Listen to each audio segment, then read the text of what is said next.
জেলখানার ভেতরে মাওলানা মামুনুল হককে দেখেছি রাত 2টা 2:30টার সময় উঠে 4 পারা 5 পারা দাঁড়িয়ে দাঁড়িয়ে, এখন 50 বছর বয়স, তাও পড়তেছে।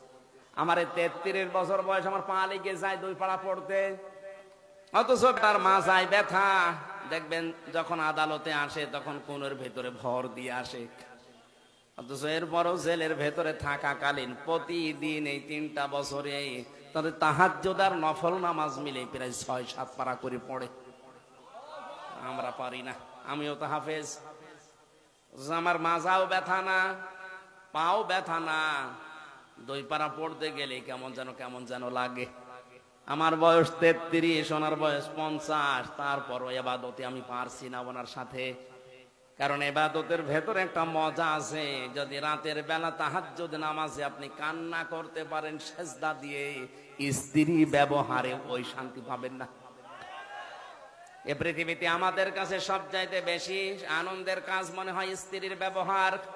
কথা বলেন না কেন? কিন্তু তাহাজ্জুদের নামাজে যদি আপনি গুনার কথাগুলো স্মরণ করে কান্না করতে পারেন বড় একটা সেজদা দিয়ে, এমন একটা আনন্দ পাবেন, মজা পাবেন, দেখবেন দুনিয়াতে ওই মজা আর কোথাও নেই। ইবাদুর রহমানদের এই গুণটা অর্জন করা দরকার। আল্লাহ তুমি আমাদেরকে দান করো, বলেন আমিন। 4 নম্বরে পেয়েছি তারা জাহান্নাম থেকে আল্লাহর কাছে পানা চাবে। প্রতিদিনই আমলটা করবেন 24 ঘন্টায়, যে কোনো সময় আল্লাহুম্মা আজিরনি মিনান নার, আল্লাহ তুমি যাই করো জাহান্নামে আমারে দিও না। 5 নম্বরে দান করতে গিয়ে ফকির হয়ে যাবেন না, আবার কৃপণতা করবেন না, মধ্যম পন্থায় থাকবেন। 6 নম্বরে আল্লাহ ছাড়া কাউকে ডাকা যাবে না। আজ বাংলাদেশে আল্লাহকেও ডাকে, মাঝামাঝি অন্য কাউকেও ডাকছে।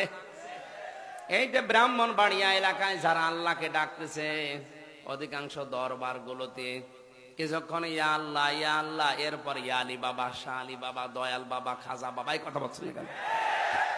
এগুলো হারাম। এটা রহমানের বান্দার গুণ না, শয়তানের বান্দার গুণ।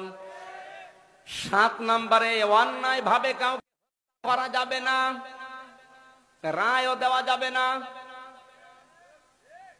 9 নম্বরে জিনা করা যাবে না।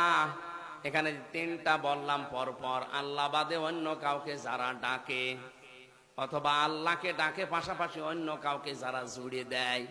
2 নম্বরে যারা অন্যায় করে, 3 নম্বরে যারা জিনা করে, এই 3টা পাপের শাস্তি হবে ডবল। কি হবে? আল্লাহ আমাদের হেফাজত করুন। অর্থ, কথা, কাজ এগুলো বাদ দেওয়া লাগবে। যে কাজে দুনিয়া এবং আখিরাতের কোনো ফায়দা নেই, ওই কাজ থেকে নিজেকে বাঁচিয়ে রাখা লাগবে। ডক্টর আবুল কালাম আজাদ বাসার ভাই একবার বলছিল যে রংপুরে যাচ্ছিলাম এক মাহফিলে, গাড়ি নিয়ে আসি নাই, বাসে যাচ্ছিলাম। হঠাৎ আমি হেল্পারকে বললাম, ভাই গাড়িটা থামান, আমি একটু নামাজ পড়ি। হ্যাঁ, নামাজ পড়ার জন্য সময় এখন আমাদের হাতে নেই, গাড়ি ঠিক মতো পৌঁছানো লাগবে, আপনি গাড়িতেই নামাজ পড়ি।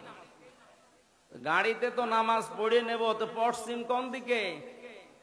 হেল্পার ডাক দিয়ে বলছে, হুজুর গাড়িতে পশ্চিম লাগে না। ফতোয়া দিচ্ছে,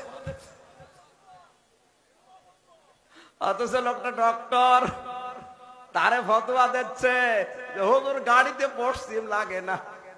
মানে তখন রেগে গেছে, এই বেটা, হুজুর তুই না আমি? তোরে আমি জিজ্ঞাসা করলাম একটু থামা, থামালি না, পশ্চিম কোন দিকে তাও বলিস না, তুই ফতোয়া দিলি, তুই ফতোয়া বুঝিস? সত্যি করে বলা, আসলে পশ্চিম কোন দিকে? হুজুর আমি জানি না। এই যে সাহেল, পেটে বোম মারলে বের হয় না, আর এরা ডক্টর আবুল কালাম আজাদের ভুল ধরে।